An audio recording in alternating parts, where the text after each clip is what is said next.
Hi everyone and welcome back to the Making Milestones podcast, aka Shelby, me, myself, and I, just thinking some thoughts and having a rapid fire conversation with myself that you listen to and surprisingly download in quantities that I could have never possibly imagined.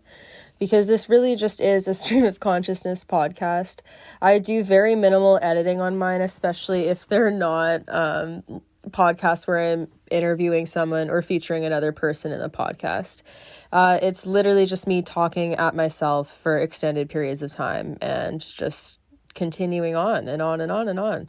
So I really appreciate the support of this podcast. It's insane. Like it's unbelievable because I think my mind can be hard to be in for myself because it's loud and chaotic and gets distracted and goes off in a number of different directions. So it's interesting to see that other people resonate with the way that I explain information and say things when it's so all over the place and like nonstop and disorganized and unscripted. So I appreciate it for those of you who support and listen to this podcast. Anyways, today I've been thinking a lot about like horse equipment and things that we do to horses in the name of training and different types of gadgets and just the different methods of training that I've used over the course of the years that I've been in the horse world and my general attitude towards horses and life in general during those times. And it's something that I've been thinking about often because I've been starting horses so differently even like within the last year or 2 years than I did even 4 or 5 years ago. Like my philosophy and my training has really changed and adapted, and I've learned different and better ways to do things, and I've developed a different mindset, and it's been so much healthier for my self-perception, as well as how I treat and train the care for and think about the horses and perceive training and the rate at which they're being trained and all things related to that. It's been a way healthier mindset that I've adopted during like such a short period of time. And I don't think it's just related to like horses and training in general. Like I've also been taking a different approach to mental health and like going to therapy and doing all different things for myself that I'm sure contribute to it. But like the shift in the horse world, I actually think prompted a lot of those mental health choices for myself, because viewing the horses through a different lens caused me to start viewing myself and my mental health through a different and more compassionate lens, when I'd been very hard on myself and hadn't had put a lot of pressure on myself for things that I didn't actually want without knowing that I didn't actually want them. But we'll get to that.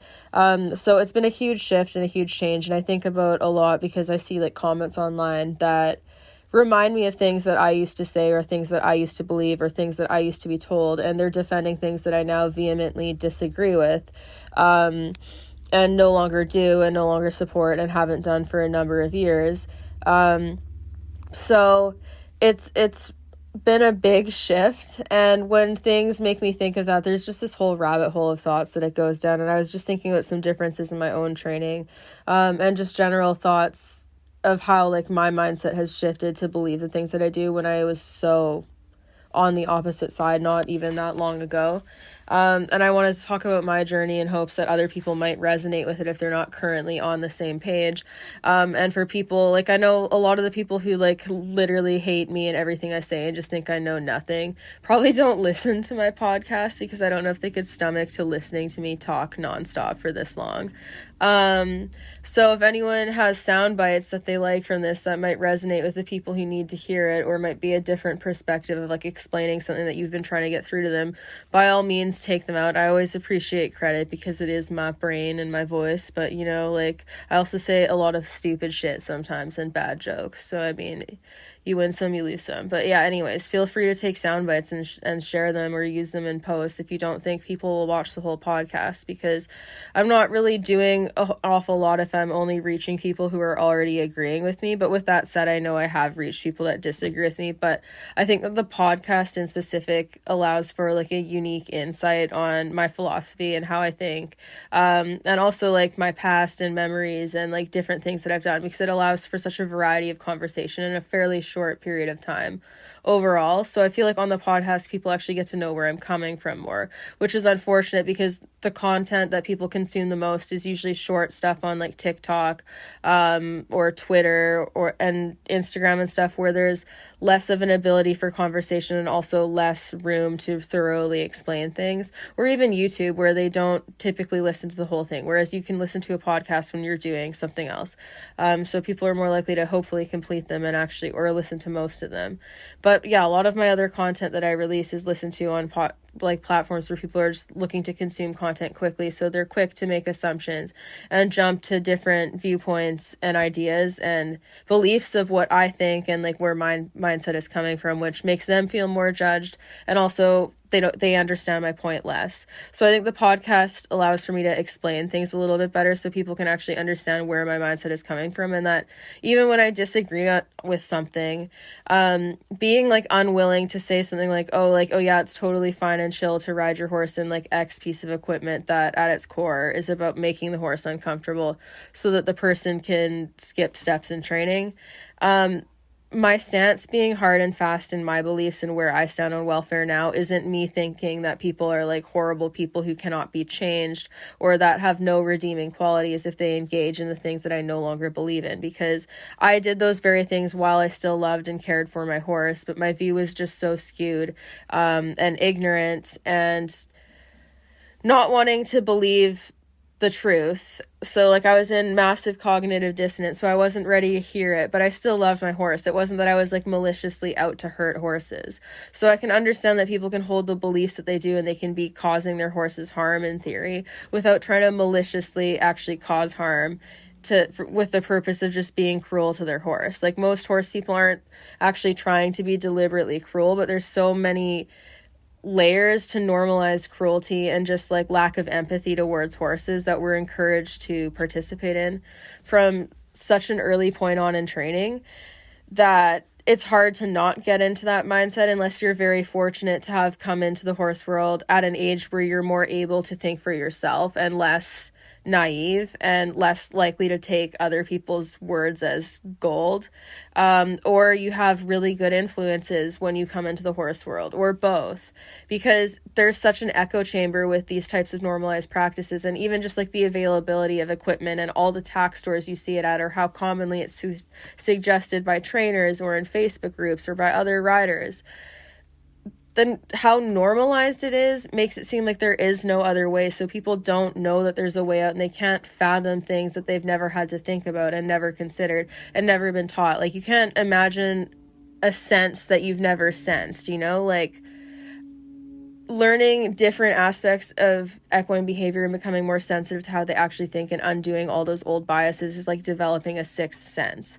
It's like trying to imagine how a psychic person would think without being psychic, or trying to imagine a color that you've never heard of. You can't imagine something that to you has never existed, because you can only create things within the confines of the knowledge that you have. So I was locked in that sort of mindset for a while when I was slowly adapting my training practices, because I had been part of such a closed-minded part of the horse world where I had so much abuse normalized in front of me and so many shortcuts handed to me easily that I didn't know how to actually do anything properly. And I also didn't value like the actual work you have to put in to get the foundation to have the type of horse that I wanted to be riding. I wanted to cheat my way there because that's what I had been taught you could do. And I wanted to reap all the benefits that I saw of people on highly trained horses who were well trained, who weren't anxious, who had all their needs met, but I wasn't doing all those things for my horses. And because I didn't know that there was another way, and because I didn't know what the contributing factors were to the things about my horse and my riding that bothered me, I didn't know how to address them. So when they didn't get fixed fast enough, or if I didn't have a solution, it would cause me to become frustrated with the horse and like lash out at the horse, or be more likely to take shortcuts that impacted the horse and then work to justify them because I was at like a dead end and I didn't know what to do, and I had no real guidance from trainers who actually knew how to suggest things outside of like, oh, try a new bit, or get after him, discipline him more, and like actually consider how to alter behavior at its source and address the reasons why behavior is going on rather than just constantly looking for the Band-Aid fix. I hadn't ever been taught those skills, so I couldn't consider how to do them, and when I had no other resources, I would just become frustrated with the horse. So it was very easy to take it as like a me versus the horse mentality, where the horse is doing things on purpose and not listening to me and he knows better, rather than blaming myself because I didn't know what else to do and I thought I was doing everything that I could and my guidance was wrong. So it was frustrating when you're constantly trying to seek guidance and get help from other people who you respect in the community, but you're getting the same or similar suggestions, or just judgment that isn't accessible or helpful to you wherever you are. And it was a frustrating place to be. And I think that a lot of that frustration got redirected at the horse because I didn't know how to actually properly address my lack of knowledge or my frustration, honestly, with like how I was having to train my horse and the things that my horse was doing. Like both me and my horse were frustrated and stressed all the time.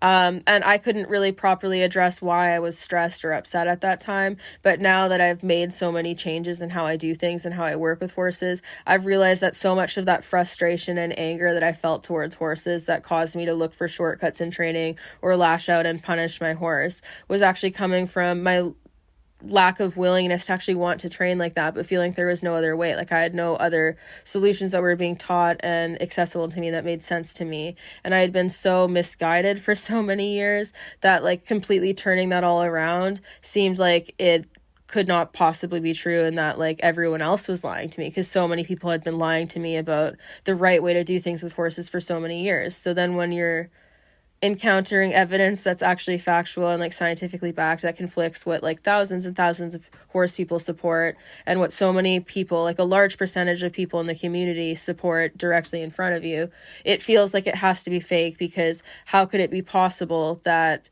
so many people are doing things in a way that goes against what is at its core best for the horses, be it management or training wise? It feels like the science and people on that side have to be like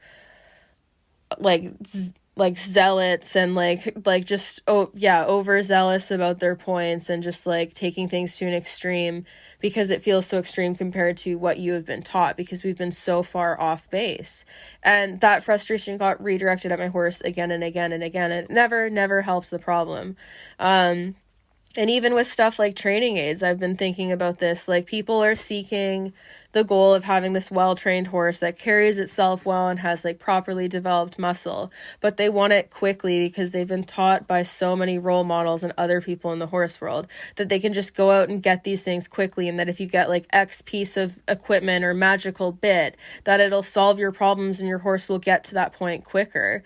And it's all about trying to get that quicker, but they're doing it with like well intent because they want their horse to be stronger and better and more able to do things safely and happily, you would hope.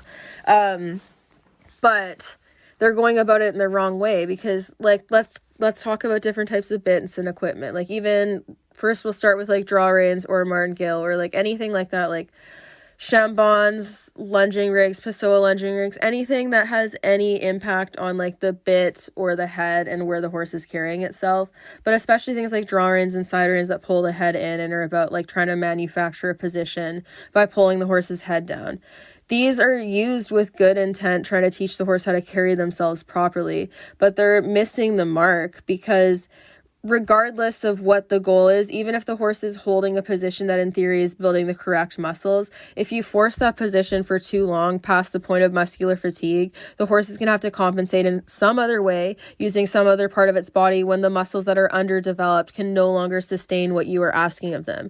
Like even as humans, we know this for ourselves. You could want with all of your might to be able to do a full split, but pushing yourself to do that right away or way too quickly isn't going to make you more able to do that. It's just going to injure you, or it's going to cause you to have to overcompensate with other muscles. Like for example, if I wore weighted shoes all the time while I was working and I just forced myself to work through it and kept working, in theory, yes, I could do it and I could complete my work day, but doing everything that I do with unexpected extra weight, especially to the extreme end, for the whole time, and not like cutting back or doing it in sets or doing anything to consider the fact that I've not developed my muscles to factor that in, I would be putting myself at high risk of injury or overdeveloping other muscular structures that don't actually serve me to compensate for the fact that I'm overworking myself past the point of my current level of fitness or flexibility. And with horses, we cheat, and we do this all the time to force them into positions that they are telling us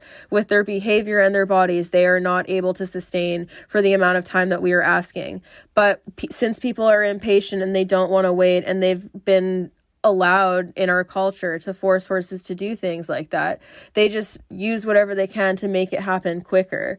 And it's always at the horse's expense. And honestly, the amount of injuries and like behavioral issues we'd see would be slashed in such a degree if we actually started to consider the training pyramid and like fitness for what it is and what we would consider with ourselves as humans, and not rushing it and not trying to get to the end goal too soon. Because yes, you can force your horse into what looks like close to what your end goal would be, but they're not at their end goal fitness wise. So being able to force them to do it because you can't feel the pain or discomfort that they're in, and because you have the equipment to muscle an animal of that size into a outline that they're not going to be able to carry for the length of time that you're asking, or they're not going to want to carry because they don't understand yet.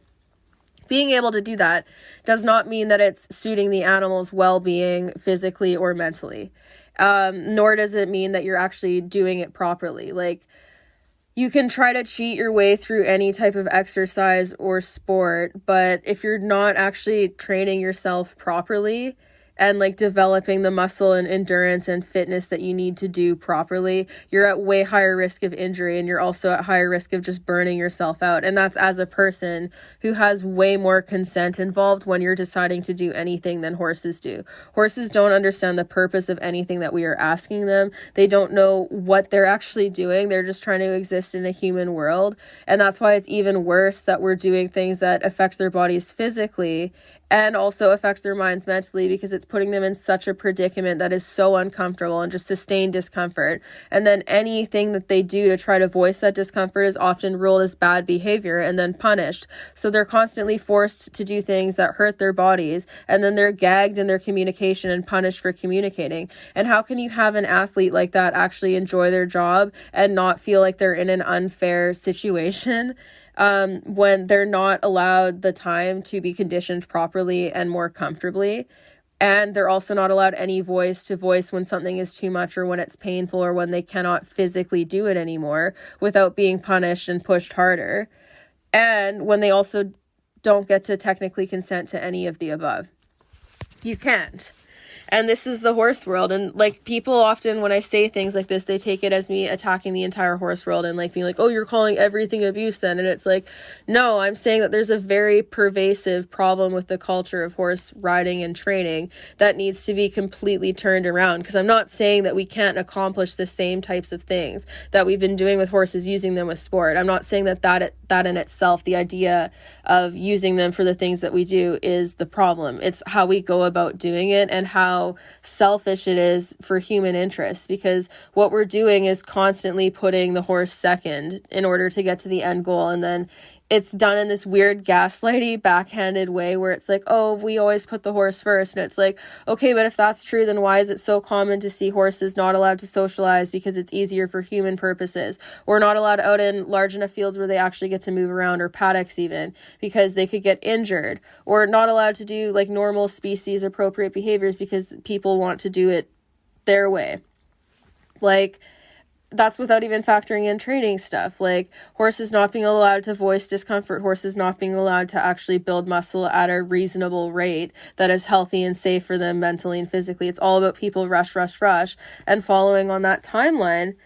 And then people will just be like, oh, it's all about the horse always comes first. But it's done in this such a weird gaslighty way when no one's actually putting the horse first in practice. But then they'll turn around and say that about weird things like, oh, my horse gets massage, or my horse gets all these expensive supplements, or I spend so much money on my horse. And it's these things that the horse itself doesn't actually really value in the grand scheme of things, but they're used to be like, look at how spoiled they are, they always come first, I'm broke, like I have no food, my horse always gets to eat first, but then they're not actually meeting all of the animal species specific needs. And I know this is really going to trigger some people, but I literally said all of these very same things. So believe me, I get the attitude behind it, because I'm sure on some of my videos or posts, if you go back far enough, you will probably find me shitting all over stuff that I believe now. I guarantee you. So believe me, being there, done that. I'm not judging people for this. I'm just pointing out it for what it is, rather than lying to everyone like so many people do.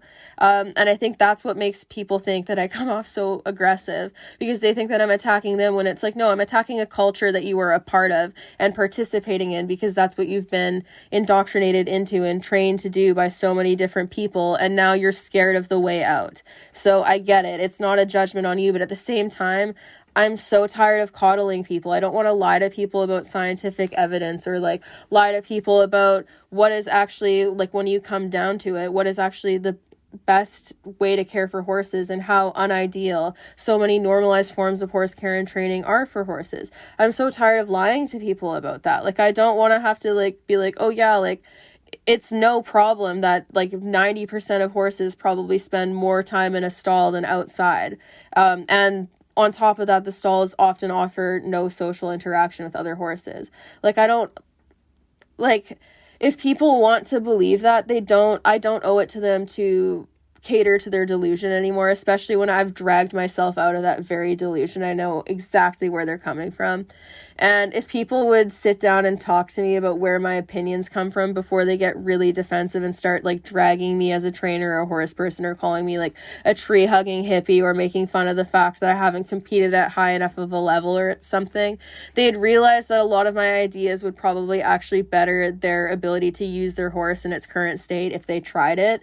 And they would also realize that it's not coming from a place of extremism, but a place of like deep pain and resentment for how long it took me to get to the mindset that I am now, and how I'm still learning, and also for how I'm not able to provide all the things I'd like to for my horses to the highest degree because of like geographic location, money, an inability to own property, and so on and so forth. Like, there's all these things where it's like frustrating, because like I've had to constantly shift from that mindset. And now that I have, and I've realized how much damage I caused horses that I used to own, and even some that I currently own as well, with mistakes that I've made in the past, and how much better things could have been if I'd learned sooner.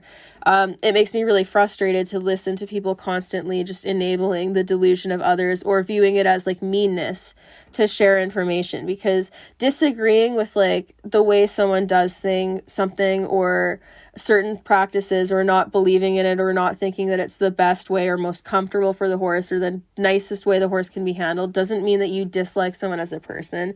It doesn't mean that you think they're a bad person. It doesn't mean that you think that they're an animal abuser. It just means that you don't agree with the practice.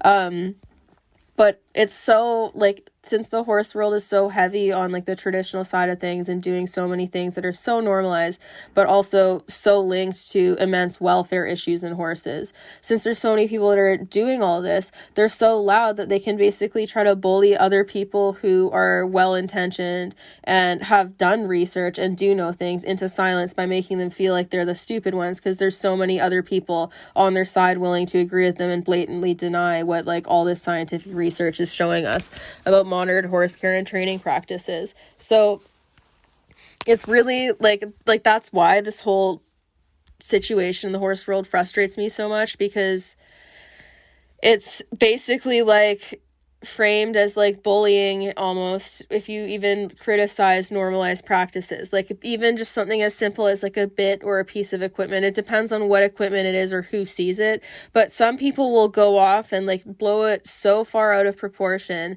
because you've criticized something that they clearly use and they want to defend, and it's really about them and their internalized guilt or their uncertainty with the equipment they use, that they like can't take it. And it's like, I've seen entire movements created because people have been told that certain upper level riders have done unethical things, and they're so compelled to defend the practices or the equipment that they use or what they do in training, that they're literally defending like negative behavior that no one should defend. And it's so weird, because like the Mark Todd thing is what I'm thinking of, obviously, with that, but also like Marilyn Little and stuff. Like, I've seen people defending those people because of the level that they compete at, and that is so often used for credibility in place of science, and also like deliberately to deny science.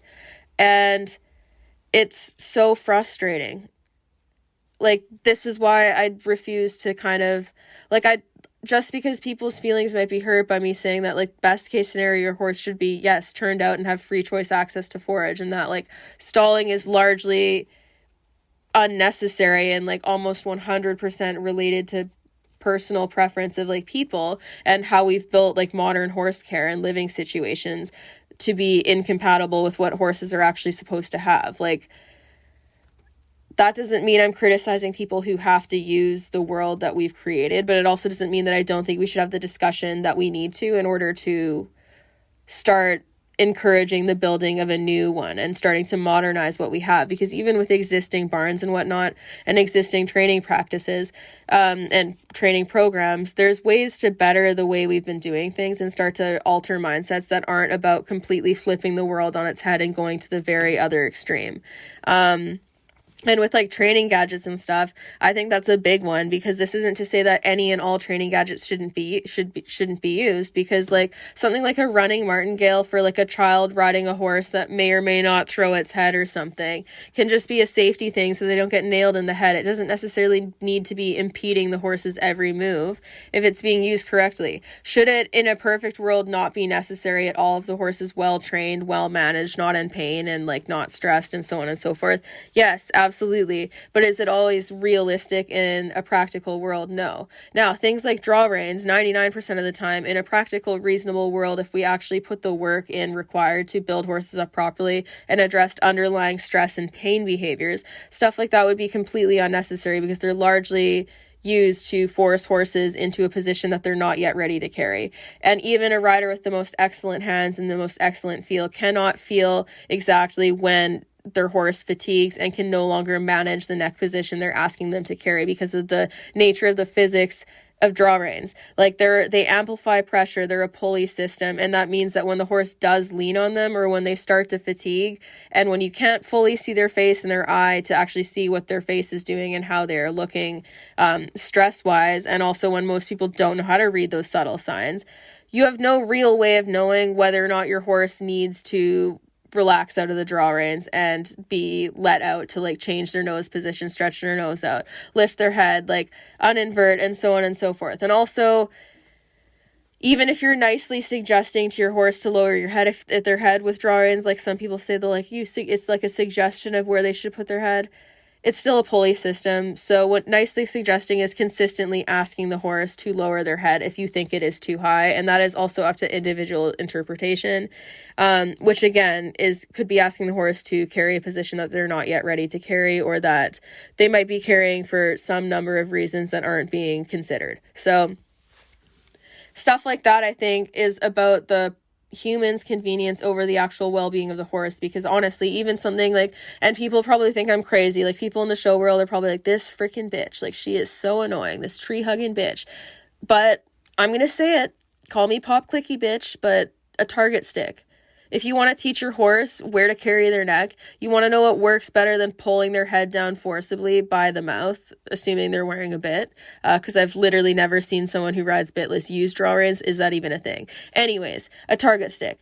If you reward them for the neck position you want to see and encourage them to stretch on their own accord by rewarding them for doing so, they will pretty quickly start carrying that position all the damn time, because they get fed cookies when they do it. And it's also a very easy way of directing your horse where to carry their head, or even when you're teaching them how to steer reliably. And you can start doing it at liberty if they're not yet at the stage where they can carry it well with a rider, and you can use it for all sorts of things like that. And I've had way more success with that than I ever have had with draw reins. Not that I've used them for years now, but way more success, and like consistent, lasting success where the horse actually builds correct muscles, because they're not having to overcompensate for muscles that they're fatiguing, or muscles that are carrying tension and therefore not being used properly, by using different muscles, incompatible muscles, for what you're actually trying to build, like they do with so many training gimmicks and equipment. Like if you look at so many gadgets and whatnot, their photos, the horses' necks are not properly developed. And the ones that are, I would question if the neck was actually developed using the gimmick itself, or if they just pulled a naturally nice conformed horse who's living out on pasture or in a good program out as a model and threw it on because it looks best. Because it would be very hard. Like, it would be easier to not use a lot of these training gimmicks like the Pessoa system or side reins, or Chambons or Degogs and so on and so forth.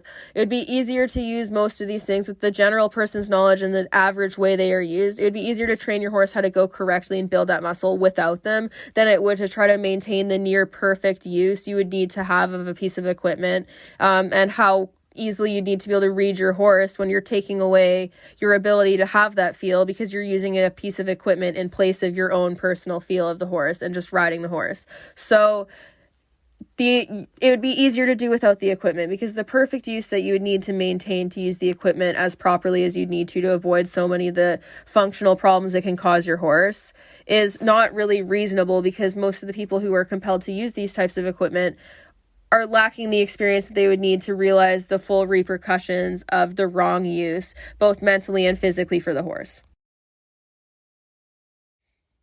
And a lot of people aren't actually taught the proper mechanics of the equipment they're using, or how it works, or why it works. And they're taught wrong things, or they're given a bunch of different weird justifications for the equipment and why it's being used and how it works, or why their horse is quote unquote better in it or softer in it or easier in it. So they develop these incorrect beliefs of why their equipment is working, and they'll even use excuses like, oh, my horse just likes it better because the horse is easier for them to ride, or they're more able to do whatever the next goal in training was, or getting rid of or the appearance of a bad habit that they didn't like in the horse. They view that as success in the horse being happier, when really it could just mean that the response has been effectively gagged and ignored. And if you've just gagged communication, you haven't actually addressed the underlying issue. Or if you've just forced your horse into a certain position using equipment to pull their head down, most riders can't actually feel how well their horse is using their core and hind end. Like, a lot of them can't. And a lot of the horses using a lot of these gadgets are heavy on the forehand and dragging their hind end, or not using their core properly. Or even if they start off using their core properly, as soon as they fatigue and can no longer maintain that position and it gets uncomfortable, they start sagging and dragging that hind end because they're not able to maintain it, even if it starts off well. And people don't really realize the negative repercussions of this in terms of like lameness and long-term soundness or usability, or how the horse builds muscle and maintains it, and how long you can actually impact your horse if you teach them how to go like functionally incorrectly, by forcing them to do things too quickly or trying to move them up that training ladder too fast, and not actually developing the foundational muscle and fitness that they need to carry you properly or do the things that you're asking of them. It's so much harder to try to retrain a horse who has been taught how to do things so incorrectly, or has been taught how to like evade the bit and just go inverted and behind the bridle and behind the vertical because of the equipment that they've been ridden in. Trying to retrain that and like untrain that and train them how to do it the right way is so much more difficult than starting off on a blank slate. And a lot of people make their jobs harder by trying to use all these band-aid fixes, all these gadgets and all these gimmicks and different types of methods that are said to be quicker, but then the methods themselves, even if they actually address the singular behavior or whatever the person was trying to achieve with them, they can cause so many other negative follow-up behaviors due to like soundness or mental health repercussions or behavioral repercussions because of the problems that they cause. So really, you're not actually getting much further ahead. And I say this as someone who has done this, because all it like earned me, like with my Arab, for example, the years of just tying his head down with like draw reins or like the 10-ring Arab martingales or twisted wire bits and just riding him incorrectly back to front and trying to just get his head in and having that be the focus. Oh, get his head in, his nose is out, get his head in, like get his head down, his head is too high, his head. Never the back, never the core, never the hind end, like the head, where's his head, get his head in. And all of the years of that, like that horse developed a sway back so early because he never developed proper top line muscle along the back and never learned how to truly engage himself because we were constantly fighting him on teaching him how to carry himself properly. And naturally, without a rider, he could carry himself very correctly and knew how to move around, but we ruined it because we tried to manufacture all of these different positions, and it caused behavioral problems and also like physical issues like sway back and probably long-term soundness issues, I would imagine, or not necessarily sound issues, just like functional issues with how he would have carried and gone around that would have otherwise been avoided. And even with Milo, and I've said this in other podcasts, with how quickly I tried to bring him up over fences, I actually created a lot of his confidence issues because I could have done it better and I could have gone about it in a completely different way. And I could have used a rewards-based system in that regard more so than I did at that point to have made it better for him, and it would have been more successful and he would have developed more correctly, and I also could have addressed his hoof issues sooner. All of those things were things that I could have considered and I could have done better. And realistically, if you can't look back at things that you've done like even 4 to 5 years ago as a rider, like, and say stuff like that, I don't know if you're being fully honest with yourself, because who actually is at that level of perfection? Like, we're constantly learning.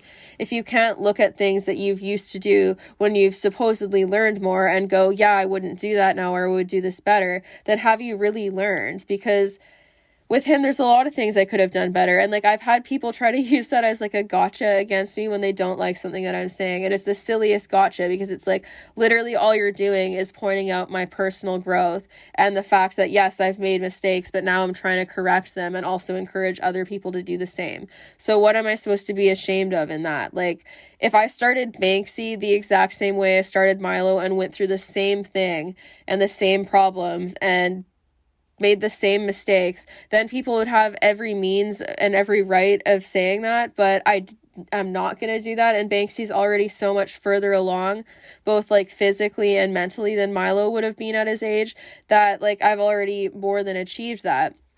And also, like, even with Milo, like, the jump from, like, my first horse, Farley, to Milo in terms of training and equipment that I used on him was so huge, because Milo's never worn draw reins. Milo's never been ridden in, like, an elevator bit or a gag bit or a pelham or any type of twisted wire bit or any of that. Like, he's never had to deal with a lot of that stuff, even though he had to deal with stuff that he shouldn't have had to deal with due to me being naive at that point.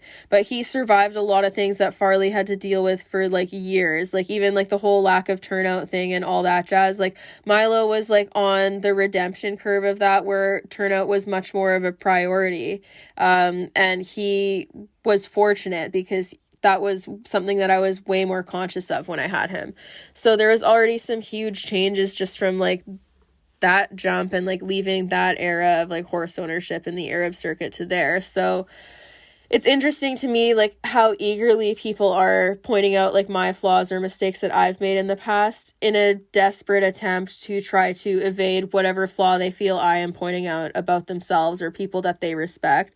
Because so much of it will just be like, oh, yeah, you did, even, like, with clients' equipment, I had someone be like, oh, well, you rode your horse in a hackamore with a long shank, and it was a client's horse. And I'm like, yeah, you're correct. I rode them in the equipment they'd been going in for years as I got to know them, because I can ride in it with 2 reins and I can do it well, and then I can decide if there's better options once I get to know them and their owners and develop mutual trust and comfort on all sides. And it's weird, like, if your first response to something is to just attack the person and be like, oh, well, you did this wrong, so then you really need to consider where your response is actually coming from. Because if what you are trying to defend is actually defensible, you don't even need to bring up my past if it's like a piece of equipment or something. My past would be relevant if I was starting to do those same things and started completely like backsliding to the way I used to be and defending all that stuff. Then you could be like, you're full of shit. But yeah, it's weird. It's an evasive tactic, and it's something that I used to do a lot, and I've been really working on not doing, because like, if you can defend your stance on something, you shouldn't need to like personally attack people. Or if you're going to criticize things that they do, it should be like a relevant criticism to the discussion that you're having.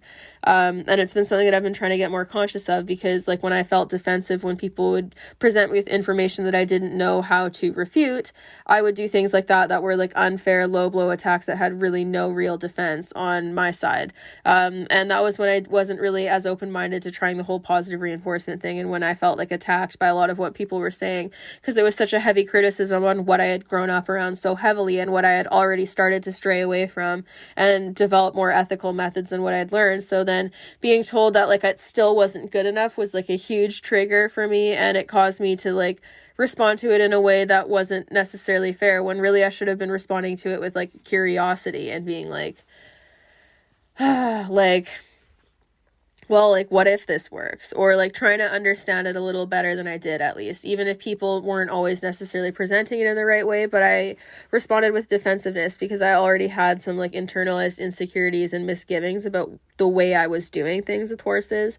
So it was a defensive response. And I see this in a lot of people responding to me, and it's very interesting. Like, I enjoy having conversations with people who are like very much on the opposite side to me, because it's interesting.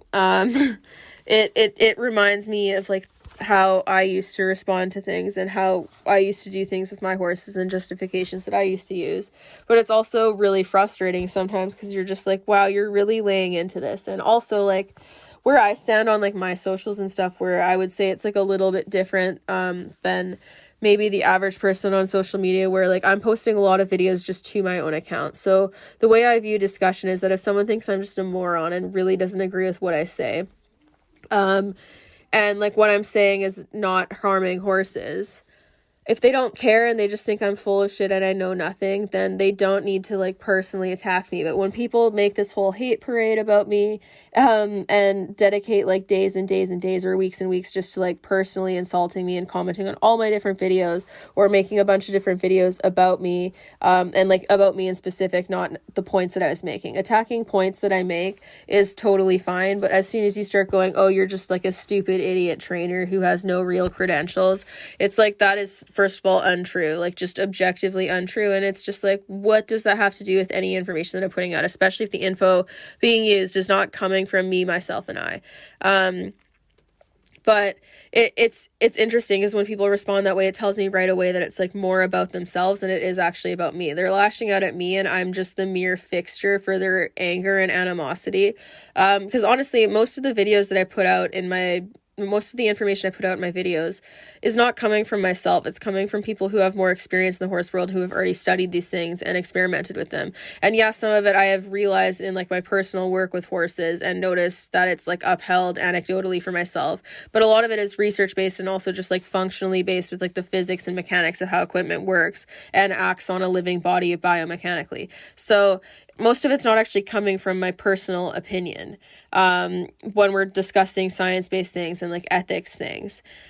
So when people use me as like the spotlight for all of their animosity and just like fixate on trying to discredit me rather than the point being made or where that point is coming from, it's really eye-opening, because I see it so often in the horse world, and I saw it in myself, and I used to do the very same thing. And it's all about trying to evade any accountability and trying to evade reconsidering how we structure our horse world and how we train our horses and how we care for our horses and how we consider the equipment that we use on our horses.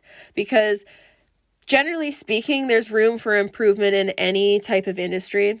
And like, especially when we're talking like even just like apparel, let alone like equipment like bits or like different types of training gadgets and whatnot. When so much of the world is catered towards us as humans, there's a lot of room for improvement when we're starting to consider animal welfare more. And a lot of what I criticize is in consideration for the horse and like their well-being mentally and physically.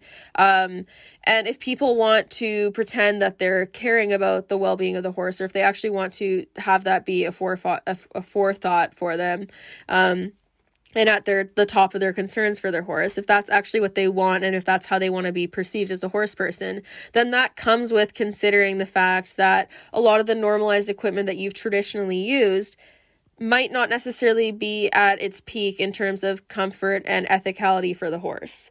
And this includes anything, but like especially stuff like bits or training gadgets where the intent is to try to use it to get the horse to do certain things faster. And I'm not anti-bit, but there's way too many bits on the market. We don't need the variety of bits that we do, or if we're going to have that level of variety, it should be in terms of custom bits for specific anatomies of mouths of horses with like dental grade materials that are intended to be soft on the soft palates in the mouth of the horse. It shouldn't be with all different types of bits with different leverages or different types types of abrasive materials to try to get the horse to respond quicker or submit faster or be less strong and so on and so forth. If there's going to be a variety, it should be in consideration for the welfare of the horse, not trying to make up for people's lack of patience or lack of ability as trainers or lack of ability to recognize where their problems in training are actually stemming from and address the cause rather than just trying to cover up the behavior. So I just lost my train of thought kind of. But if we start to kind of reconsider that and start to consider welfare first, then the variety will at least be in consideration of the horse. But right now it's largely about conveniencing people. So the amount of things on the market and the amount that's like certain methods of training are normalized in certain equipment pieces and bits, or like how commonly they're used. Yeah, like normalized and common are the same freaking thing. God damn it. But how they've been used historically for years by lots and lots of people and how they're supported by big names in the business and whatnot. When welfare has not been the forefront of our concerns as horse people historically until very, very recently. And even now it's still a very small margin of people that are honestly doing it authentically to the point where they're willing to reconsider old biases without freaking out for years. And I say that because it took me years of freaking out slightly to get to the level of peace that I've made with myself. So again, not a personal attack, but it does apply a lot to a lot of people. So if the shoe fits, wear it, Cinderella. Anyways, so we have to get past that point because we have to realize that like even people you respect in the community and like even upper level pros who have gotten there to the top and ride around on nice horses or make lots of money or who are well known, welfare is not at the forefront of concerns in competition and in the horse world in general. So if you get to the top of the levels at this current state of the horse world where welfare is not considered for you to get there, you can do a lot of different things and meet success. Like look at Andy Coker, however you say his name, who cares? I don't care if I say it properly. He doesn't deserve it. He used electric spurs and he was competing Grand Prix for a number of years and very well known. So Exhibit A. And yes, he got in trouble now. He was successful for a number of years and he was able to exist being unethical and using very gross types of bidding gadgets that people could plainly see that he didn't hide as well. I'll put that in quotations because I don't know how well hidden the spurs actually were if there's photos of him with the trigger in his hands. But anyways, he was able to ride publicly in really harsh bidding rigs and have people's respect and like really didn't lose any of that until the electric spurs came out. And even then people still would defend him. And he's just one example of like a great many that are existing at the levels having done unethical things to horses. So it is just like, whether you want to believe it or not, is a simple fact that ethicality is not required for success in the horse world right now. So we should not be using success at the upper levels of the horse world as a defining factor of ethicality when you literally do not have to be ethical whatsoever to get to the top levels of the sport. And this has been rampantly shown over the course of years because the degree of abuse that you have to engage in to actually be canceled and stop doing well at the upper levels or get actually banned is so absurd that it shouldn't even be factored in. Like, it has to get to such a harsh point. There have been so many scandals of upper level riders doing shitty things that they have either not been punished for at all or that have barely affected them and they've made a comeback and continued to win and do well, even while they still continue to break the very rules they've been criticized for. Like, look at Edward Gal, for example. That new, like, Totalist baby, or like, yeah, Totalist son. I forget his name. Not new. It was from, I think it was from last year or the year before. But there's a video where he got 80% on a dressage test when the horse is behind the vertical, like severely behind the vertical, roll curd for probably 70% or more of the test. And he's been most heavily criticized for his roll cur, and he's being rewarded publicly, having the videos posted, having people defend him and still like him. And yeah, a good portion of the horse world might not like people like him, and they might not like people like Marilyn Little, Andy Kocher, and so on and so forth. But enough people are willing to support them, and there's enough people that are like vanilla versions of all those people, or just better at hiding their bad flaws, that are still widely accepted. So if you want to just look at the simple facts surrounding it, like, welfare is not required at the top levels, because if it was, a lot of our quote unquote favorite upper level riders would not be there right now because they wouldn't be allowed to. So we can no longer use competition seriously as a defense for ethicality or like fair treatment of horses, because the amount of money someone has is not at all correlated with how well cared for their horse is. There's a lot of people that would be considered like backyard country bumpkins that have horses out on their farms with like cheap fencing and like a shelter that might look shoddy and not pretty but is standing and safe. Their horses living year round without blankets and just eating grass and like free choice local hay. Like, show people might look at that and think that that's unfair, but honestly, those horses are having more of their needs met than the average horse at the upper levels that's being stalled and isolated for a good portion of its life, and having a number of different like treatments and training methods applied to it that are probably not in its best interest.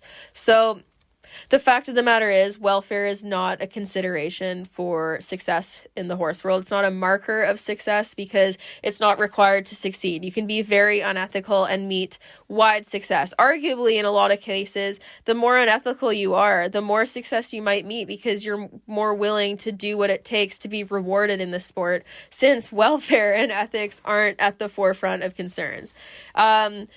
So I am tired of people trying to use like big names as a justification for welfare, because like honestly, like when you're making big money in the sport and when you seek to benefit off of how the sport exists as is, and if changing things to completely uproot your practice, if all your horses are like solo stall horses and like you use harsh bitting contraptions and you pull your horses and you do all these quick fit shortcuts, going to the extreme and doing like the whole barefoot turnout clicker training thing would be like unheard of for those people, and they wouldn't be willing to do it, a lot of those people. So if things change to that degree for them to do it, they would no longer be able to meet success without making great changes. And that's why we need to start to kind of shift things more in that direction, because it's not about things having to go to such an extreme or having it to have to be where all horses in competition are being clicker trained or all horses in competition live out 24/7 in a herd. It doesn't necessarily have to be that extreme, you know, it has to, but it should be where there's a standard of treatment and care for horses that is required in order for you to meet respect and access certain privileges in the horse world. For example, upper level professionals that don't turn out their horses should not be respected. If they're going to be allowed to compete, because that might be an unfair thing to bar people from competition for, if you're going to let them to compete, people shouldn't be like in support of how they care for their horses. The only reason they meet such support is because of the degree of bad education and lies that people are taught in the horse world and how normalized this lack of care is. So people have motive to lie and pretend that it's totally fine and that there's no issue with it, and that some horses are totally fine with it, or that some horses require complete isolation in a horsey kennel for the rest of their lives because they're just competition horses, because they're all doing the same thing and causing the same stress behaviors, and they don't want to own up to it. So they have motive to lie about it too, because then they don't have to own up to like what they're actually causing and that a lot of their problems are their fault. And so many people are willing to do this to the detriment of their horses. And we'll circle back to what I said at the beginning of this podcast, where people love to say that the horse comes first, but when it comes down to it, it doesn't.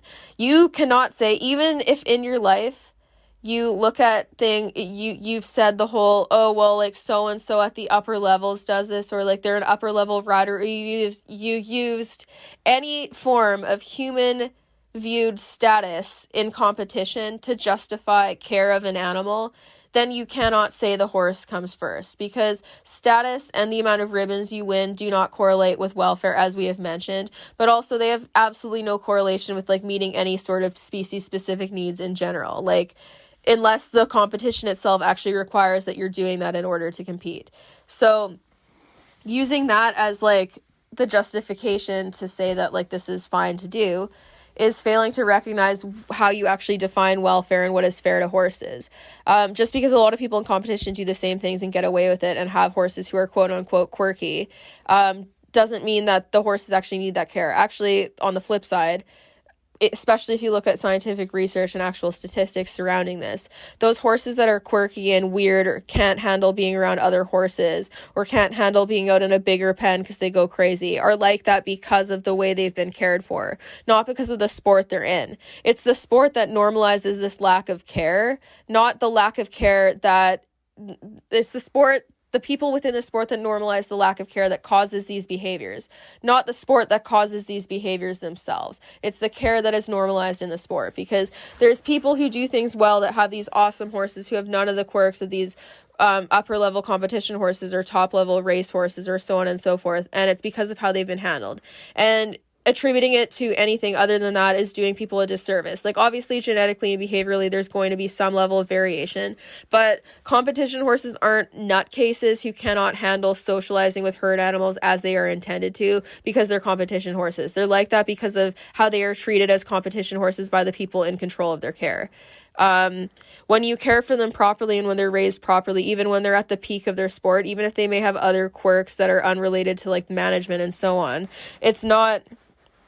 They don't change. They don't suddenly become a species anomaly because of the sport. And yes, we've bred breed-specific traits to like cater to doing certain sports, but none of those traits breed out horses' needs for companionship and like foraging and moving around. Like, all of those are just innate needs of the animal that we use for sport. And people use competition and like what the horse does as an excuse for their treatment and their care all the time. Like, the amount of times I heard, oh, you don't ride Western, you can't criticize this, or you've never competed at this level, you can't criticize this, or you've never ridden a horse of this caliber, so you can't criticize this, or this genetic breed horse, you don't understand. And it's just all these little excuses essentially to put blame directly back onto the horse and take any responsibility off of the people for their behavior. And then these are the same people that'll say never blame the horse. Like, we can't say that anymore because we constantly be blaming the horse, constantly. Literally constantly, with the equipment we use, with the justifications we use for their treatment, with the defenses we use to try to silence any type of criticism relating to common welfare practice of horses, with how we try to shut people up when they express concern for equine welfare in general, because out of fear that we're going to lose things that we want to continue doing. You can't say that the horse comes first if at any chance you choose to protect yourself and your use of your horse over the horse's well-being itself. And that is what the horse world has consistently done with so many things that we normalize and do. And it's time that we start to own up to it and change our thinking. Because yes, using horses for competition at its core is going to be selfish because it's for like the human benefit. However, we've bred all these animals for specific uses and their use is tied to that. We've provided people with jobs and whatnot. So there's a way we can use them for our personal interests in a way that's ethical and fair to them. And we aren't currently doing that on a mass enough scale. So it's time that we start to shift it, and it'll benefit everybody. I promise. Like, honestly, benefiting equine welfare will make them more reliable in sport and more willing to do what they are being asked because they're not freaking miserable. And it'll also teach people how to read their behavior effectively enough that they can problem solve and de-escalate situations before they become massive problems in the first place. Like, there's truly no loss. It's a win-win on either side, but especially the horse. The only real loss is for people who are too proud of, like, and too in denial and too impatient that they have to reframe their thinking and potentially go through a learning period that might be hard to adjust to, but in the end has such a big payoff that it's worth it.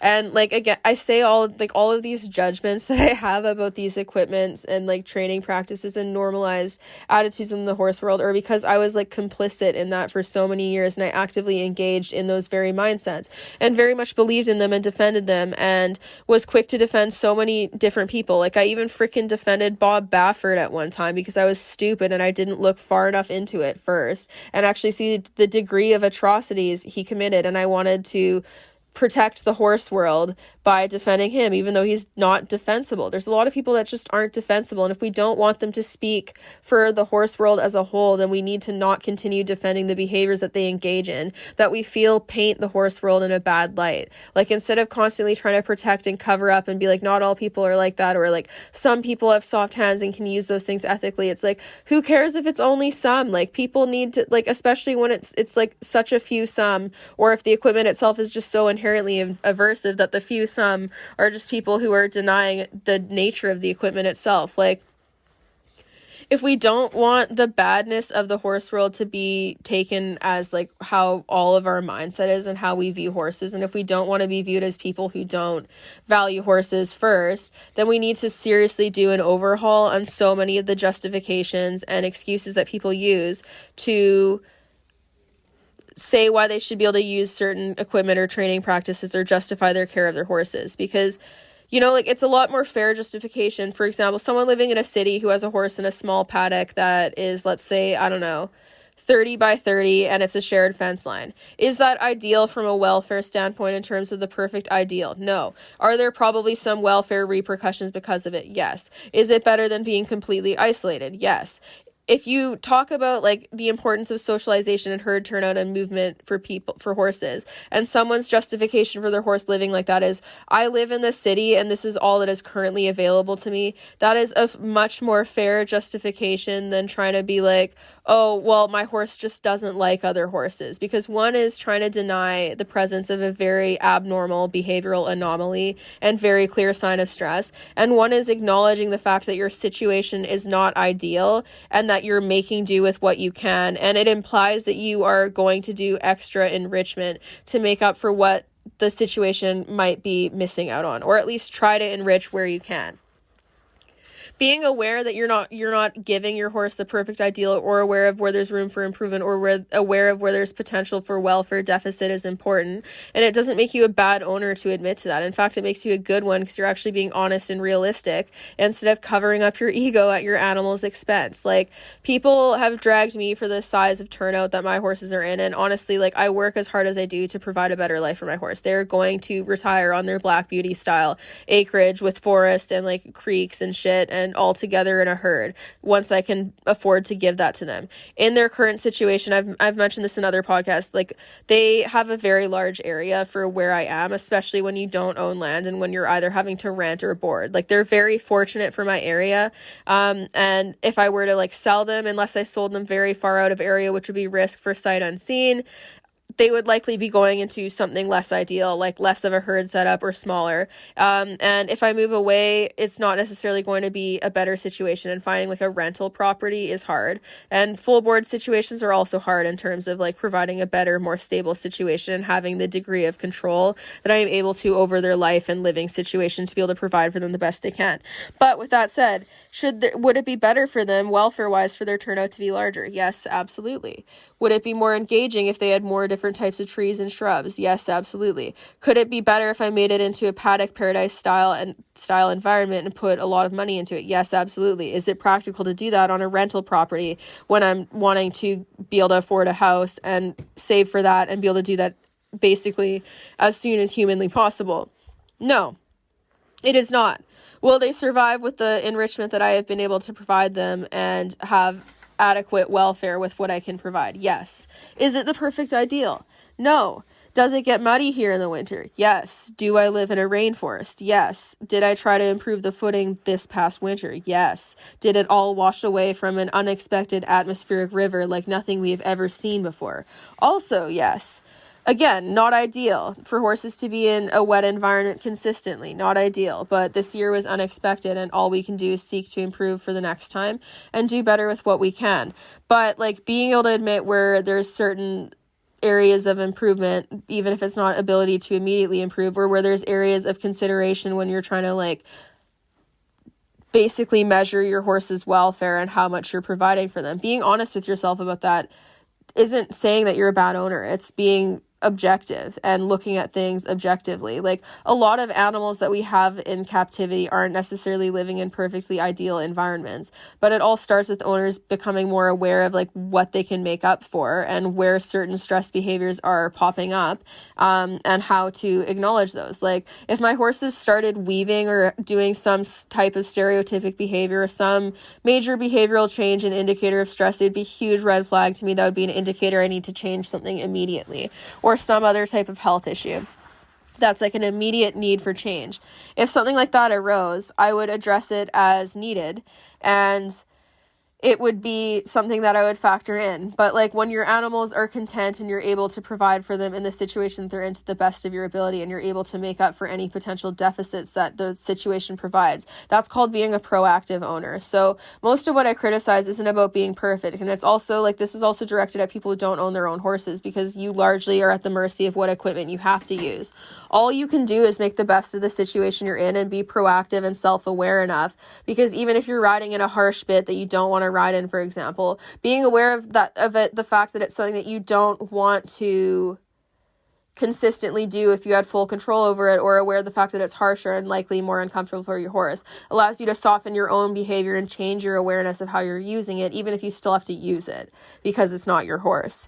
And same with like having your horse in a stalled environment for whatever the reason is. Like I don't care. Like I would say long term, if it's a healthy horse, really try to change the situation. But regardless, being aware that that impacts their welfare and that it can cause behavioral issues will make you more sensitive and aware of why your horse may be exhibiting certain behavioral issues. And then you can be more conscious of why they may be behaving a certain way under saddle or in hand or having certain difficulties, and less likely to react in a way where you're going to be blaming the horse for their behavior and punishing them. It's not even necessarily about changing the care immediately or at all. It's about changing and reframing your mindset to be more considerate and empathetic of your horse. And that's really all it is. It's not about perfection. It's not about trying to immediately go to the other side of what someone thinks is the best for your horse. And like when I'm sharing stuff about turnout and bit equipment and whatnot, it's not me saying you have to do exactly as I do or I hate you. It's me saying, hey, these are some considerations that I did not consider when I was doing these very same things that I'm now considering now, and that this is why I'm encouraging people not to use them. Because as far as I'm concerned, like if a management or training practice or a certain piece of equipment has a much higher chance of causing physical or mental distress to an animal, it is more fair to be hypercritical of that than it is to expect people to just sweepingly give everyone a free pass when they're seeing things misused or mismanaged or causing animals high levels of distress. Because being critical of things that have the most potential to cause harm is fair, because it's coming from a place of empathy, even if in theory some people may be able to use such things so perfectly that they don't cause any issue.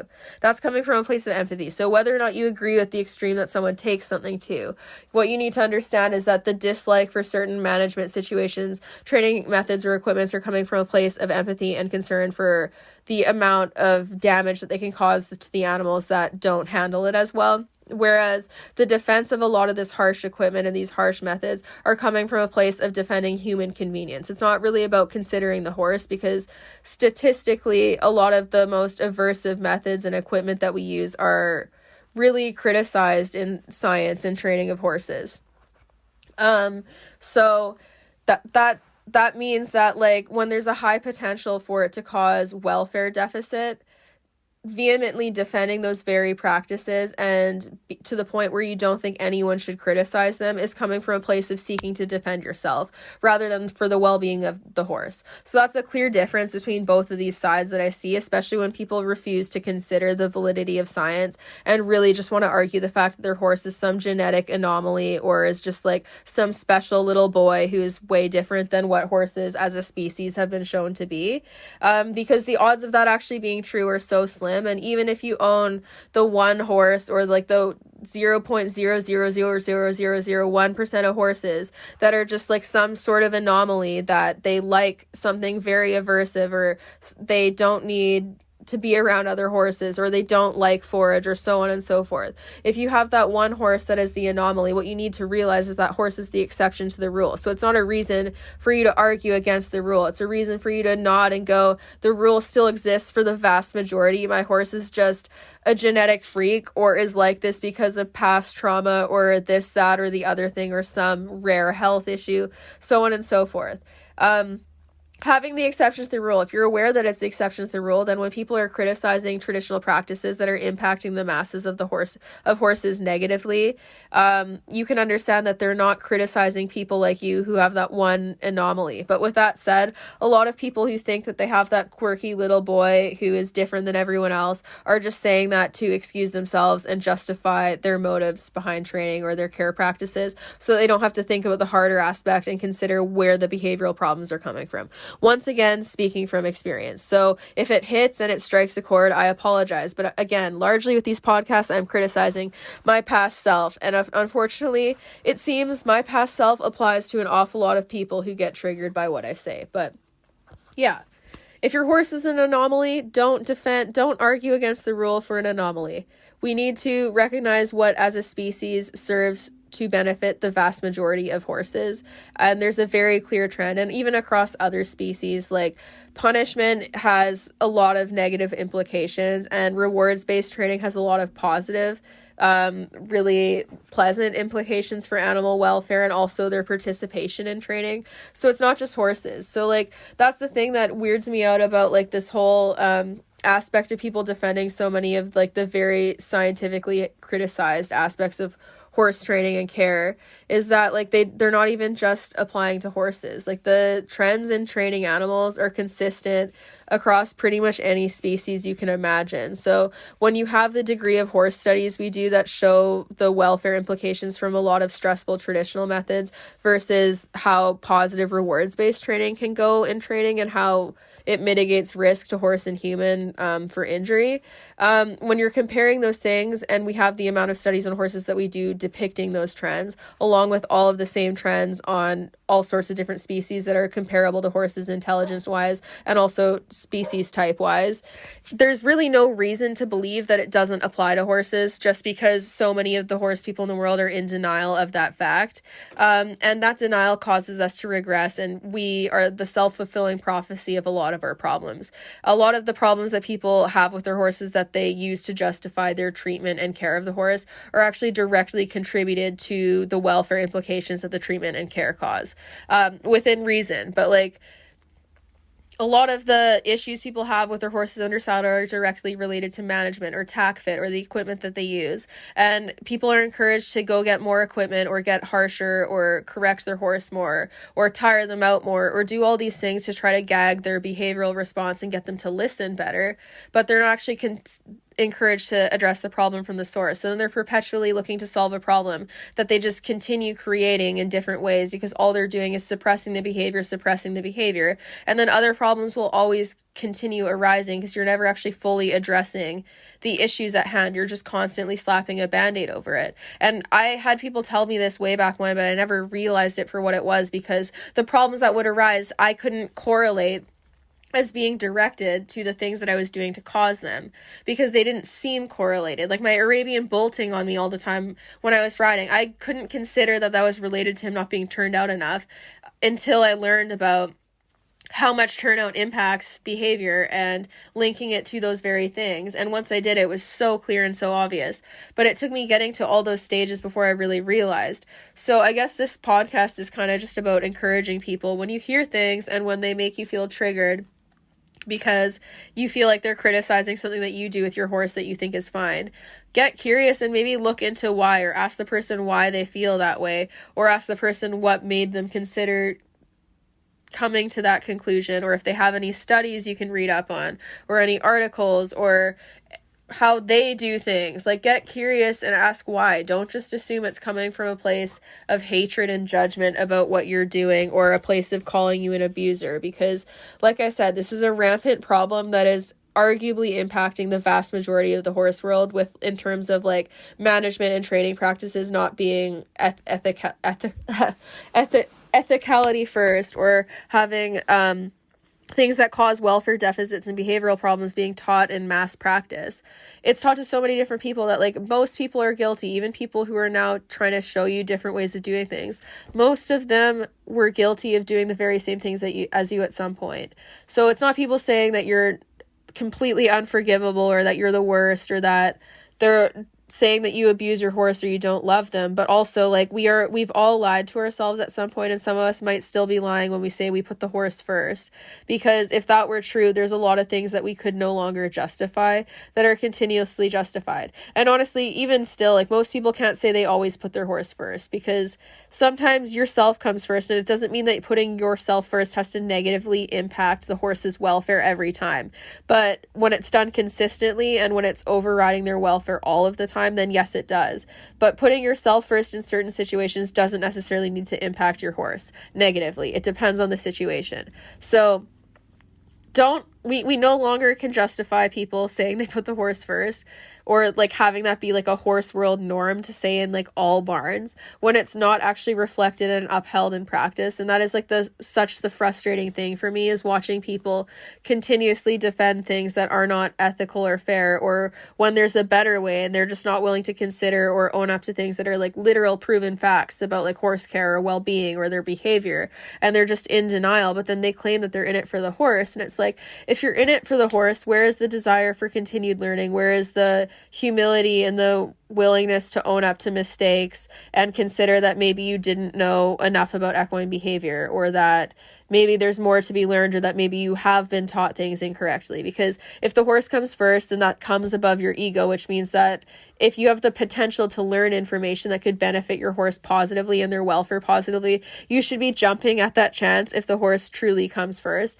And so few horse people do that, including myself, because they jump to defend themselves first, which is putting yourself first. It's not putting your horse first in that state, because your horse is voiceless. They can't advocate for themselves.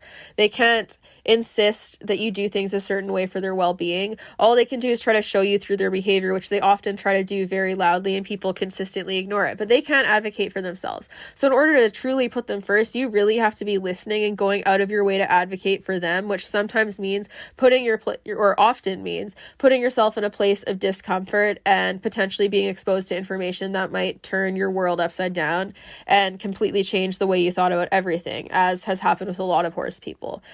And it was really hard to deal with at first. And honestly, even now it's still hard, because I am really hard on myself and try to operate on like perfection, especially with like my personal horses. Like I have very high expectations for their care and like what I want to do with them in training and how I want them to behave and like how well I want training sessions to always go, so that when they don't go up to my standards, it can be hard.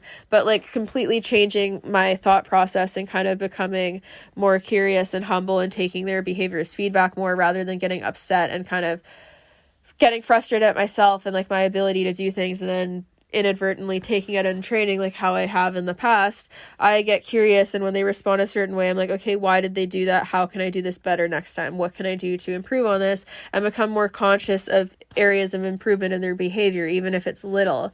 And that has been so freeing and rewarding for me. And I wish more horse people would do that, because when you actually start to address the source of the behavior, a lot of the things that frustrate you the most either cease to exist any longer once you really get at them and address them, or you start to understand them more so that they become less frustrating and you're able to deal with them more effectively, and then they stop escalating to the same degree. So these are all things to consider when you're looking at different types of training practices or equipment. And I know I've been kind of vague on like specifics of training, but basically I just mean traditional practices where the horse's behavior is largely not being considered to the degree it needs to, and there's a lot of like normalized distress and poor care practice that is seen at a rampant level in the horse world, and that needs to change. And the only way we can change that is by having this conversation and people actually putting the horse first and putting their ego aside and having conversations, even if they're difficult, about how we can start to modernize and address the horse world and make things better for horses. Because if everyone gets together and does that, and we can come to areas of compromise, even if it's not the full perfect extent, it's going to improve welfare at the very least for both horses and humans. And that starts with the conversation. Rather than just seeking to protect the way things are at the expense of horses. Because again, horse people, I'm sure everyone listening to this, if you haven't, I'm surprised, because literally every horse person I've ever met has always said like the horse always comes first. if this is true, then if the horse comes first, that means welfare discussion should be welcomed and encouraged at any point, because even if you think someone is off base, the intent is improving the welfare of the horse and for the well-being of the horse. So even if they're off base, they're still well-intentioned, and if the horse always comes first, then the discussion of their welfare should always be welcomed, because wanting to improve welfare is putting the horse first, full stop. That is doing it at its core. So just something to consider. Because it's about time. With the amount of time that people spend in the horse world saying that the horse always comes first, it's about time that we actually start doing that in practice and upholding that as a core value as horse people, if we're going to say that all the time. Otherwise, horse people just need to start acknowledging what they're doing and being like, yeah, like, I just like riding my horse, and doing what I want is more important than my horse's well-being, and doing it at the speed that I want comes to me for that's more important to me than their overall comfort. So I'm willing to put their comfort in jeopardy in order to have that happen. And if you own up to it, honestly, like, even if I don't agree with you, I respect the fact that at least you're not lying to yourself and others and trying to paint a different picture than the reality.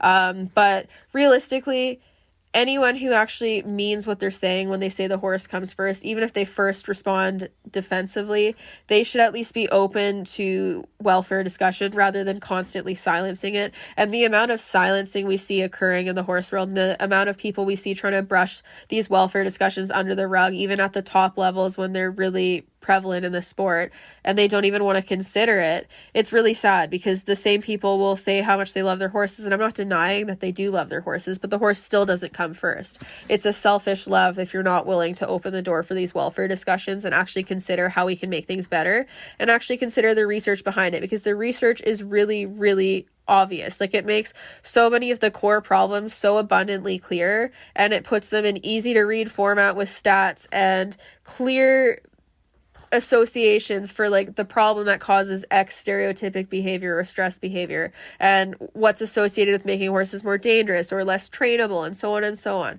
There are so many clear associations that are very, very obvious that we could all start to look at and pick away at and consider how we can make things better and change these clear core problems. And that starts with people actually, like, having the, like, bazongas to do that, like, having the guts to do that, having the guts to, like, let go and put your ego aside and admit, like, hey, yeah, we could be doing things better. Because, like, I don't know, I think it's way more embarrassing to just be so insistent that you're right that you just continue doing the wrong thing until you're dead, and then your legacy is just that you were digging your heels into doing the wrong thing until the day you died, despite all the evidence in front of you showing you that it's wrong. And while I'm sad it took me as long as it did to get to the point where I've had this really big shift in the way I've considered things in the horse world, I'm glad it happened to me when it did, rather than going on and on and on for years later, because then I could have turned into, like, one of the monsters that initially taught me a lot of the bad things that I learned to do to horses. And I use the term monsters lightly, because they're a monster in my life in terms of, like, the grief and trauma that they caused me and then I caused to horses. Themselves, they do have redeeming qualities, and, like, I'm not denying that these people still love and care about their horses, but again, it's a selfish love that there's a lot of manipulation and gaslighting in, where they're even gaslighting themselves into believing certain things. But the people themselves aren't necessarily bad people, but they're enabling themselves in doing bad things by consistently engaging in the manipulation of themselves and others, and denial of information and cognitive dissonance. And yeah, so again, I use monsters lightly. If you are listening to this and you feel like you are one of those monsters because you may have trained me at some point, just know that I'm not saying you are a completely terrible person, but I would encourage you to change your ways if you're still engaging in the same practices, because I saw some shit, man. But yeah, so everyone can change. Everyone can better themselves. It's better to do it today than it is never. So whether you're ready to make the jump now or in 10 years, it's better late than never. And it's also better that you start off slowly and just try some things and start becoming curious and just open to, like, listening to things that you disagree with or that you're not sure of, than it is to just become vehemently against it. And I say this in relation to things that are actually, like, credible and scientifically founded. This doesn't mean you need to become open to things that are about like ignorantly supporting training methods or equipment that is largely linked to an aversive nature of training. It's about the actual tangible proven things and just becoming more open-minded to that and how it might shift your focus as a horse person and trainer. Just some food for thought. This was a really, really like all over the place one. My Vyvanse has worn off from the day, which is honestly like largely when I record these, so I apologize. But yeah, so that's that. I need to go drink some water and go do some things. But anyways, thank you for listening. Just food for thought for horse people, for literally anyone to consider. I know I covered a lot of topics here, and it can come off very attacky, but that's not what I'm trying to do. I'm just kind of trying to expose this mindset for what it is, because I think a lot of people aren't honest to themselves with like how they're actually justifying things in their head and in practice, and how their actions actually reflect the values that they claim they have. So yeah, that's that. There's always room for improvement and change. Like, it's never too late. Don't beat yourself up. Doing bad things in the past doesn't mean that you can't become better in the future and learn how to be more kind and empathetic. All you can do to make up for the bad things you've done to horses in the past is try to advocate for them louder and care for them better in the future. That's all you can do, unless you have a time machine. In that case, you can do anything, and you can become like the next. Maybe that's what Michael Young did, because he seems to have no freaking scandals at this point. It will literally break my heart if that man abuses his horses. Anyways, thank you for listening to this mishmash of a podcast. I really appreciate it. As always, thank you for supporting the podcast. And yeah, my bridle's restocked today, so if you want to shop the first restocking, there's some in stock. I have another shipment coming in soon, so if this one does sell out, there will be another one coming in shortly.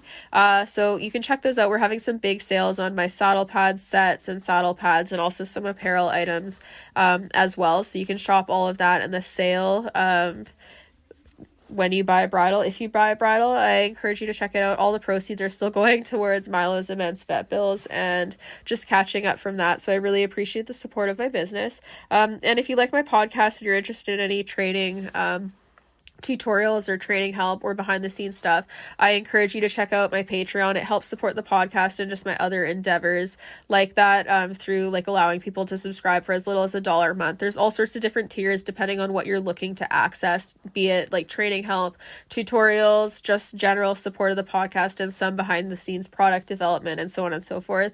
But you can check all that out on patreon.com/SDEQUUS, and you can shop my bridles at Amore Equestrian, AMORE equestrian.ca, on the milestone tab. That's where all my products are. There's the apparel, the saddle pads, and the bridles. Highly recommend checking it out. I really appreciate the support. Still trying to build this business. It's a small business, so there's a lot of difficulty for getting these startups off their feet, especially as a singular human being who is not a business person, is just trying to be one. So the support, like the sharing of posts and like all of that, like whether you actually buy things or you're just sharing or following the business or liking the business or recommending it to people, like it's so helpful and I really appreciate it. And same with like even sharing the podcast, listening to the podcast, commenting on the podcast, all that stuff is really meaningful, and I really, really appreciate it. So thank you again, everyone. And also for anyone who's interested in testing out Mad Barn supplements, you can use my code SDEQUUS for a discount on your order, and they also have free diet analysis. I've had my horses on them for like the last 8 months now, and they're doing fantastic. I'm a huge fan of their products, not sponsored, just really happy with their product, and I really enjoy it. So anyways, thank you all for listening to this mishmash of a podcast. I really appreciate the support and how many people like and appreciate this podcast. And if you know anyone who might need to give this a listen and you think it might help, please send them my way. And if anyone has good results getting through to anyone or themselves using any of the podcasts, I always love hearing those stories. It makes me feel good about myself. So anyways, thank you. I really appreciate all of you. Have a great day, and yeah, don't forget to check out the sales. Bye.